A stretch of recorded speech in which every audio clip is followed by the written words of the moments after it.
সন্ত্রাসী নিষিদ্ধঘোষিত আওয়ামী লীগ এবং তার দূষণরা হামলা করেছে এবং একই সাথে আমরা দেখতে পেয়েছি ডক্টর মোহাম্মদ ইউনূস বাংলাদেশের প্রধান উপদেষ্টা ওনার সঙ্গীর উপরে সন্ত্রাসী ছাত্রলীগ এবং নিষিদ্ধঘোষিত আওয়ামী লীগের সন্ত্রাসীরা হামলা করেছে। আমরা এই হামলার তীব্র নিন্দা এবং প্রতিবাদ জানাচ্ছি।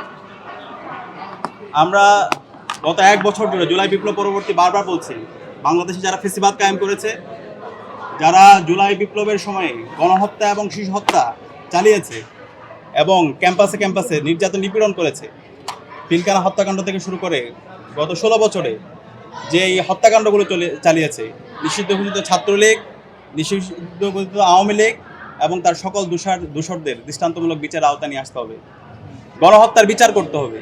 কিন্তু এক বছর জুড়ে আমরা এখন পর্যন্ত খুনি হাসিনা এবং তার দোষরদের যেভাবে বিচার আওতায় নিয়ে আসার জন্য যেভাবে তড়িৎ বিচার আয়োজন করা দরকার ছিল, আমরা এখন পর্যন্ত ধীরগতি দেখতে পাচ্ছি।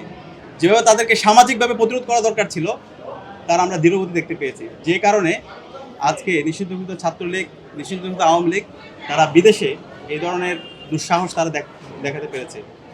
আমরা অন্তর্বর্তীকালীন সরকারকে অনুরোধ করব এবং বাংলাদেশের সকল রাজনৈতিক দলকে, ফ্যাসিবাদ বিরোধী আমরা যারা আন্দোলন করেছি, সংগ্রাম করেছি, আমরা সবাইকে অনুরোধ করব, আওয়ামী লীগ প্রশ্নে আমাদেরকে সবাইকে এক হইতে হবে, নিষিদ্ধঘোষিত ছাত্রলীগ প্রশ্নে আমাদেরকে এক হইতে হবে।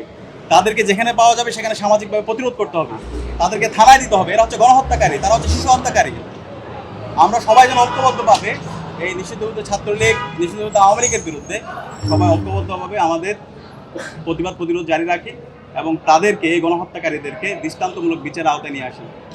অন্তর্বর্তীকালীন সরকারকে আমরা অনুরোধ করছি, এক বছর চলে গেছে, শহীদদের রক্ত এখনো দেয়ালে লেগে আছে, আমাদের যারা গাজীরা আছে এখন তারা হাসপাতালে বেঁধে কাতরাচ্ছে।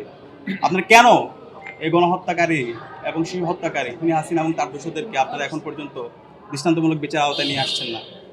এবং একই সাথে আমরা দেখতে পাচ্ছি তাদেরকে বিভিন্ন জায়গায় দায় মুক্তি দেওয়া হচ্ছে।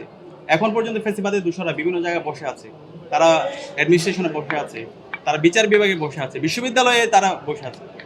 আমরা ঢাকা বিশ্ববিদ্যালয় থেকে ফ্যাসিবাদের সকল দোষরদের বিরুদ্ধে আমরা জিরো টলারেন্স ঘোষণা করছি।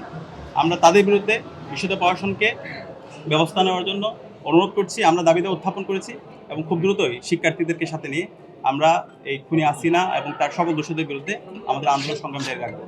এবং একই সাথে বিদেশে অবস্থানরত বাংলাদেশের যে মিশনগুলো আছে, তাদের দায়িত্ব ছিল নিরাপত্তা এনশিওর করা, কিন্তু আমরা তার ব্যর্থ দেখতে পাচ্ছি।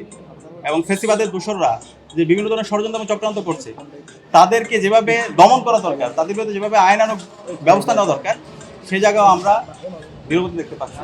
আমরা সবাইকে অনুরোধ করবো, এখনই সময়, আমাদেরকে ঐক্যবদ্ধ হইতে হবে। আমরা যারা জুলাই আন্দোলন করেছি, আমরা প্রত্যেকের পরিচয় ভুলে গিয়ে ফ্যাসিবাদের বিরুদ্ধে আন্দোলন করেছিলাম, জালেম হাসিনার বিরুদ্ধে আন্দোলন করেছিলাম।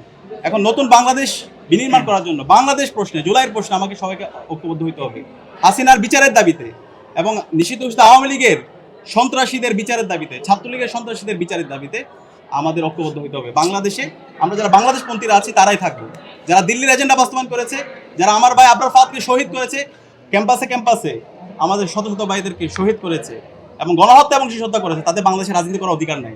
তাদের বিরুদ্ধে আমাদের সামাজিক প্রতিরোধ, তাদের বিরুদ্ধে আমাদের দৃষ্টান্তমূলক বিচারের আওতায় নিয়ে আসতে হবে এবং এর মাধ্যমে বাংলাদেশে আমাদের সকল ফ্যাসিবাদের বিরুদ্ধে আমাদের সবার অবস্থান পরিষ্কার করতে হবে। আমরা আশা রাখছি আমরা সবাই ঐক্যবদ্ধভাবে এই খুনি হাসিনার বিরুদ্ধে এবং নিষিদ্ধ ছাত্রলীগের বিরুদ্ধে আমরা সবাই ঐক্যবদ্ধভাবে তাদের বিরুদ্ধে আমাদের আন্দোলন সংগ্রাম জারি রাখবো এবং অন্তর্বর্তীকালীন সরকার সেই জায়গায় দৃষ্টান্তমূলক বিচারের আওতায় তাদেরকে নিয়ে আসবে।